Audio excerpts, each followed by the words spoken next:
پہلی محبت تو میری ادب ہے. ادب ہی تھا جس کی بدولت میں مصوری کی طرف آیا. کسی بھی رائٹر کے لیے یہ ضروری ہوتا ہے کہ اس کے پاس کچھ کہنے کو ہے. اگر اس کے پاس کچھ کہنے کو ہے تو وہ لکھتا ہے. آپ دیکھیے کہ آج دنیا میں کتنا اسلحہ بن چکا ہے، اور آج کہا جاتا ہے کہ دنیا کو کئی بار اتنا اسلحہ ہے کہ اس سے دنیا کو کئی بار تباہ کیا جا سکتا ہے. تو یہ سوشل سائنٹسٹ ہے جو آپ کو اسلحہ چلانے سے روکتا ہے. یہ ہمیں سمجھ لینا چاہیے کہ مشکل چاہے جتنی مرضی بڑی ہو، اس نے ہمیشہ نہیں رہنا.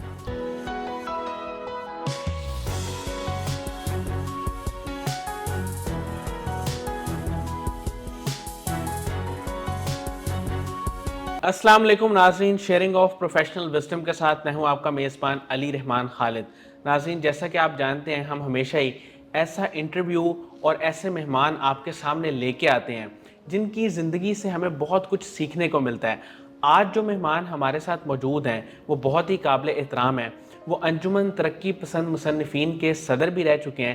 اس کے ساتھ ساتھ وہ ایک ناول نگار ہیں، رائٹر ہیں اور مصور بھی ہیں.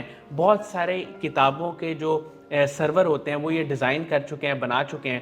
ہم ان سے آج جانیں گے کہ لکھنے کی طرف ان کا انٹرسٹ اور ان کی دلچسپی کب اور کیسے جو ہے وہ ہوئی، اور پھر کس کس طرح سے انہوں نے ناول بھی لکھے اور اس کے علاوہ یہ اخبار میں بھی لکھتے رہے، اور انہوں نے کیا کیا کام کیے. ان کی زندگی کے بارے میں، ان کے کام کے بارے میں ان سے جانیں گے. السلام علیکم ریاض احمد صاحب، کیسے ہیں آپ؟ ٹھیک ہیں جی وعلیکم السلام. جی میں بالکل ٹھیک ہوں. آپ خیریت سے ہیں؟ الحمدللہ. سر، آپ نے 2-3 کام کیے اپنی زندگی میں. آپ نے بطور اینکر بھی کام کیا، بطور مصور بھی کام کیا، اور بطور ناول نگار بھی کام کیا. آپ کے دل کے قریب یا جو سب سے زیادہ جسے کہہ لیں جس کام میں آپ کو مزہ آیا وہ کون سا کام تھا؟ پہلی محبت تو میری ادب ہے، صحیح. اور ادب ہی تھا جس کی بدولت میں مصوری کی طرف آیا. ادب ہی تھا جس کی بدولت میں نے اور جو زندگی کے دیگر کام جو کیے ان کے پیچھے جو بنیادی محرک تھا وہ ادب ہی تھا. صحیح. اور ادب ہی وہ چیز ہے جو انسان کو جینا سکھاتی ہے. اچھا سر، مجھے یہ بتائیے گا کہ آپ نے یہ جو اپنی کتاب لکھی ہے شجر حیات، اس کے پیچھے کیا ویژن تھا، کیا سوچ تھی، کیا تخیلات اور تصورات تھے جس کی بیس پہ آپ نے اس کتاب کو لکھا؟ دراصل کسی بھی رائٹر کے لیے یہ ضروری ہوتا ہے کہ اس کے پاس کچھ کہنے کو ہے. اگر اس کے پاس کچھ کہنے کو ہے تو وہ لکھتا ہے. صحیح. اچھا، بطور مصور اور بطور رائٹر میرے پاس کہنے کے لیے بہت کچھ تھا. اس کی بنیادی وجہ یہ تھی کہ میرا اسے میں خدا کا شکر ہی کہوں گا کہ خدا کا شکر ہے کہ میرا مطالعہ مجھے مطالعہ کرنے کا بہت زیادہ موقع ملا. صحیح. ایک تو میرا پروفیشن بھی کتاب سے وابستہ تھا کہ میں کتابوں کے سرورق بناتا تھا، تو اس حوالے سے میرے پاس کتابیں آتی تھیں، میں کتابیں پڑھتا تھا، پھر ان کا سرورق بناتا تھا. تو اس طرح سے، اور میرا جو گھر تھا، آبائی گھر تھا، اس کے قریب دیال سنگھ لائبریری تھی. اچھا. تو وہاں بھی مجھے جانے کا موقع ملتا تھا. تو وہ جو مطالعہ تھا وہ ظاہر ہے جب آپ پڑھتے ہیں تو آپ کے اندر بہت کچھ جمع ہونا شروع ہو جاتا ہے. یہ ایسی ہوتا ہے جیسے شہد کی مکھی جو ہے قطرہ قطرہ جمع کرتی ہے اور شہد جمع ہو جاتا ہے اور وہ ایک شہد کا چھتا بن جاتا ہے. تو رائٹر کے ذہن میں بھی بہت کچھ جو دانش ہوتی ہے، جو تجربات ہوتے ہیں، وہ جمع ہوتے رہتے ہیں. اور اسی طرح میرے ذہن میں بھی بہت کچھ تھا. تو وہ اس کا صرف اور صرف حل جو تھا وہ ایک ناول لکھنا تھا. ناول بنیادی طور پر ایسی صنف ہے جس میں آپ دنیا بھر کے مضامین جو ہیں وہ اس میں لکھ سکتے ہیں. یعنی اس میں آپ نفسیات، فلسفہ، تاریخ، وہ بھی ناول کا حصہ ہوتے ہیں. یعنی اور کوئی آپ کسی صنف میں لکھتے ہیں تو شاید وہ ساری چیزیں گرفت میں نہیں آتی، لیکن ناول ایک اتنا بڑا کینوس ہوتا ہے کہ اس میں آپ بہت کچھ جو ہوتا ہے وہ اس میں شامل کر لیتے ہیں. سو میں نے یہ شجر حیات لکھنے کا سوچا اور پھر میں نے یہ ناول لکھا. سر، مصنفین اور جو لوگ رائٹر ہیں، ادیب لوگ ہیں، ان کو آپ ایک خوبصورت نام دیتے ہیں سوشل سائنٹسٹ کا. تو یہ جو سوشل سائنٹسٹ ہوتا ہے یہ معاشرے میں کیا کام کرتا ہے؟ دیکھیے، سوشل سائنٹسٹ تو بہت بڑا اور اس کا کردار ہے انسانی زندگی میں. آپ دیکھیے کہ آج دنیا میں کتنا اسلحہ بن چکا ہے. یہ سائنسدانوں نے بنایا. بالکل. اور آج کہا جاتا ہے کہ دنیا کو کئی بار اتنا اسلحہ ہے کہ اس سے دنیا کو کئی بار تباہ کیا جا سکتا ہے، پوری دنیا کو. تو یہ سوشل سائنٹسٹ ہے جو آپ کو اسلحہ چلانے سے روکتا ہے یا بتاتا ہے کہ کب چلانا ہے کب نہیں چلانا اور کیوں چلانا ہے. یہ سوشل سائنٹسٹ ہے. آپ دیکھیے کہ سب سے پہلے روسو نے ایک سوشل کنٹریکٹ فرد اور ریاست کے مابین لکھا صحیح. کہ فرد کی کیا ذمہ داریاں ہیں اور ریاست کی کیا ذمہ داریاں ہیں، تاکہ فرد اور ریاست کے درمیان ایک توازن قائم رہے. یہ کام کس نے کیا؟ روسو بھی ایک سوشل سائنٹسٹ تھا. تو رائٹر جو ہے وہ سوشل سائنٹسٹ ہوتا ہے تو اس کا معاشرے میں بہت اہم کردار ہے. اگر آپ جن معاشروں میں بڑے رائٹر نہیں ہوتے وہ پسماندہ معاشرے ہوتے ہیں، صحیح. اور معاشرے وہی بڑے ہوتے ہیں جن کے شاعر، جن کے ادیب، جن کے ناول نگار بڑے ہوتے ہیں. سر آپ کی یہ جو کتاب ہے شجر حیات، اس کو اب تک UBL لٹریری ایوارڈ بھی مل چکا ہے. اس میں کیا ایسی خاص بات ہے کہ لوگ اسے بہت پسند کرتے ہیں؟ جی، یہ میری خوش قسمتی ہے کہ اسے میرا یہ پہلا ناول تھا اور اسے UBL لٹریری ایوارڈ بھی ملا اور اسے پسند بھی بہت کیا گیا، اور ہمارے ادبی حلقوں کے علاوہ دوسرے لوگوں میں بھی اس کو بہت پسندیدگی کے حوالے سے. اس کا ایک تو بیان بہت سادہ ہے اور اس میں جو موضوعات ہیں وہ زندگی کے بنیادی موضوعات ہیں: صحیح. موت، مقدر اور زندگی اور محبت. صحیح. تو یہ بنیادی وہ قدریں ہیں جن کا جواب ہر انسان جاننا چاہتا ہے کہ موت کیا ہے، محبت کیا ہے، مقدر کیا ہے، زندگی کیا ہے. بالکل. تو اس میں یہ گو کہ بہت مختصر ناول ہے، لیکن میں نے ان موضوعات کو ایک مختلف انداز میں بیان کرنے کی کوشش کی ہے. سر اس میں سے ایک موضوع مقدر، اگر اس پہ ہم تھوڑی سی بات کریں تو اس میں سے کچھ جملے یا کچھ باتیں ایسی جو آپ نے اس کتاب میں لکھی ہیں، بے شک ان کا ایک کانسیپٹ آپ تھوڑا سا بتائیں کہ کیا تھا اس میں، آپ کے ذہن میں کیا باتیں تھیں؟ جی، دراصل مقدر میرے نقطہ نظر میں، ہم جب مقدر کی بات کرتے ہیں تو مقدر کسی ایک فرد کا نہیں ہوتا. اس فرد کا جو مقدر ہوتا ہے اس کے خاندان سے، اس کے احباب کے ساتھ، اس کے شہر کے ساتھ، اس کے مقدر کے ساتھ اور دنیا کے ساتھ جڑا ہوتا ہے. صحیح. آپ اگر ایک غریب ملک کے شہری ہیں تو آپ کا مقدر اتنا اچھا نہیں ہوگا مقابلتاً اس شہری کے جن کا ملک جو ہے بہت خوشحال ملک ہے. تو لہٰذا جو مقدر ہے وہ کسی فرد واحد کا وہ نہیں ہوتا. جب ہم پیدا ہوتے ہیں تو بہت ساری چیزیں ہمیں ورثے میں ملتی ہیں. صحیح. مجھے خاندان، زبان، مذہب، یہ ساری چیزیں مجھے ورثے میں ملتی ہیں. تو لہٰذا یہ میرا مقدر نہیں ہے.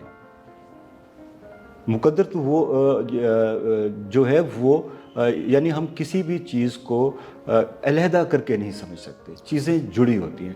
جیسے ایک پھول ہے، اب اس کا جو مقدر روشنی بھی ہے، ہوا بھی ہے، مٹی بھی ہے. یہ ساری چیزیں مل کے اسے پھول بناتی ہیں. بالکل. تو لہٰذا جب میں یہ کہتا ہوں کہ اگر میرا برا مقدر ہے تو وہ اس میں صرف میں خود ہی اکیلا سزاوار نہیں ہوں. اس میں میرا خاندان، میرے دوست احباب، میرا فیملی، میرا شہر، میرا ملک تک انوالو ہے. صحیح. آج اگر ہمارے ملک میں غربت ہے تو اس میں ہماری حکومتیں شامل ہیں وہ مقدر برا ہونے میں. اگر وہ اپنے شہریوں کی حفاظت کرتی ہیں، اپنے شہریوں کو پروموٹ کرتی ہیں، اپنے شہریوں کا انہیں اچھی زندگی دیتی تو ان کا مقدر اچھا ہوتا. صحیح.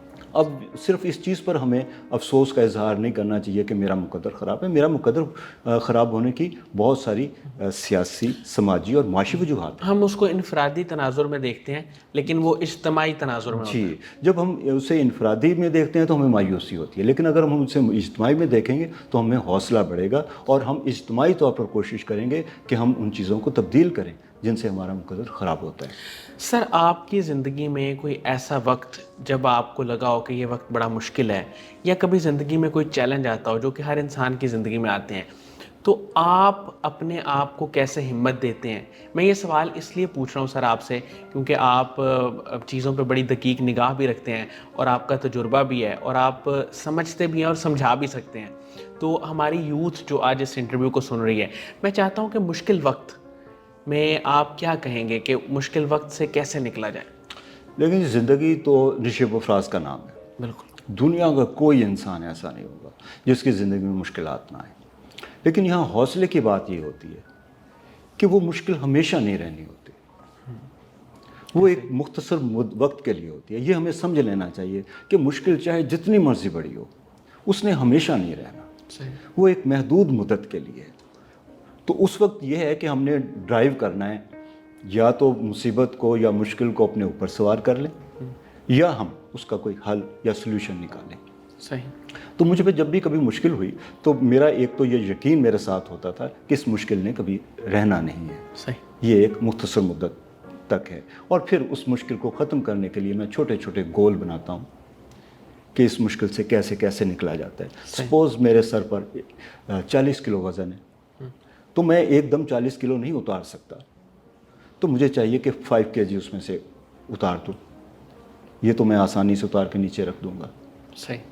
تو 235 رہ جائے گا، اور مزید میں اتاروں گا تو 20 رہ جائے گا، اور میں گریجولی آہستہ آہستہ وہ سارا وزن اتار سکتا ہوں. تو اسی طرح سے مشکلات سے نکلا جا سکتا ہے. سر آخر میں کوئی ایسا پیغام، کوئی ایسی بات جو آپ کہنا چاہتے ہو اپنے سننے والوں کو جو آپ کی کتاب پڑھتے ہیں، ان کو کیا کہنا چاہیں گے؟ میں پہلی بات تو یہ کہوں گا کہ ادب جو ہے یہ زندگی سکھاتا ہے، اور زندگی جو ہے ایک رس بھرا میٹھا پھل ہے. زندگی سے محبت کرنی چاہیے، زندگی سے عشق کرنا چاہیے، زندگی کو بھرپور طریقے سے گزارنا چاہیے. اور وہ بھرپور طریقے سے گزارنے کا جو سورس ہے، جو آپ کو سکھاتا ہے، وہ ادب ہے. صحیح. ادب آپ کو پڑھنا چاہیے. آپ کسی بھی شعبہ زندگی سے ہوں، آپ بینکنگ سے ہوں، آپ فزکس سے ہوں، آپ نفسیات سے ہوں، آپ کو ادب ضرور پڑھنا چاہیے. صحیح. کیونکہ ادب زندگی کی بنیادی اور حقیقی اور گہری سچائیوں کو آپ کو پیش کرتا ہے. سر قاسم علی شاہ صاحب کے کام کو، ان کی فاؤنڈیشن کو آپ کیسے دیکھتے ہیں؟ قاسم علی شاہ صاحب جناب بڑی زبردست شخصیت کے مالک ہیں. میرا ان سے بہت پرانا تعارف ہے، اور میں دیکھتا ہوں کہ جس طریقے سے انہوں نے اپنی زندگی کا سفر کیا، وہ بذات خود ایک بہت بڑی مثال ہے نوجوانوں کے لیے، کہ آپ ایک زندگی کو کیسے زندگی میں آگے بڑھتے ہیں، سٹیپ بائی سٹیپ آگے بڑھتے ہیں. اور وہ قاسم شاہ صاحب نے صرف اپنے لیکچرز میں ہی نہیں بلکہ عملی زندگی میں وہ کر کے دکھایا. صحیح. کہ انسان کیسے آگے بڑھ سکتا ہے، اور اس کے ارد گرد کتنے مواقع ہوتے ہیں جنہیں وہ ٹچ بھی نہیں کر رہا ہوتا. لیکن قاسم صاحب نے وہ تمام مواقع کو نہ صرف وہ کیا، اپنی زندگی کا حصہ بنایا، بلکہ وہ ایک مثال بنے. آج تو وہ ایک برانڈ ہے. سر آپ کالمز بھی لکھتے ہیں اخبار میں، تو زیادہ تر آپ کن موضوعات کو ایڈریس کرتے ہیں، یا کس ٹاپک پہ زیادہ آپ کی بات چیت ہوتی ہے؟ کالم میں ایک زمانے میں لکھتا تھا، اب تو کالم نہیں لکھتا. اب تو میں ذرا میرا لٹریچر سے، ڈرامے سے، ناول سے زیادہ تعلق ہے. تو میرا موضوع زندگی ہی ہے، اور زندگی کے بھی جو سب سے بڑا جو کہنا چاہیے محبت ہے، اور جو ایک ہماری طبقاتی جدوجہد ہے، بالکل. وہ میرا بنیادی موضوع ہے. کیونکہ میں ایک روشن خیال رائٹر ہوں، اور طبقاتی جدوجہد پر یقین رکھتا ہوں کہ جب تک ہم طبقاتی جدوجہد نہیں کرتے، تب تک ہم ایک صحت مند معاشرہ نہیں بنا سکتے. سر ڈرامے اور سکرپٹس یہ آپ نے اب تک کتنے لکھے ہیں، اور ان میں سے آپ کے دل کے قریب سب سے زیادہ کون سا سکرپٹ یا کون سا ڈرامہ یا کون سی آپ کی تحریر ہے؟ میں نے بہت زیادہ نہیں لکھا، اچھا. لیکن جتنا لکھا ہے وہ خدا کا شکر ہے بہت پسند کیا گیا. اور اگر میرے دل کے قریب کہیں تو وہ یہ میرا ناول ہے، کیونکہ یہ میں نے کوئی 6 سے 8 سال کی مدت میں لکھا. گو کہ یہ صرف 164 پیجز کا ہے، لیکن اس پر مجھے وقت بہت لگا.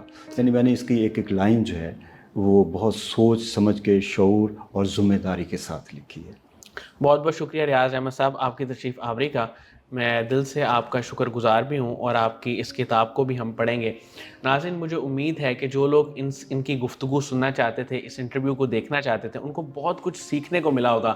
خاص طور پہ جو انہوں نے یہ بات کی کہ زندگی میں وقت ایک سا نہیں رہتا، نشیب و فراز آتے ہیں اور وقت گزر جاتا ہے، اور ہر آنے والا لمحہ جو ہے وہ آپ کو ایک روشنی اور امید کی طرف لے کے جاتا ہے. یہی زندگی ہے. اسی کے ساتھ اجازت دیجیے. اپنا بہت ہی خیال رکھیے گا. اللہ حافظ.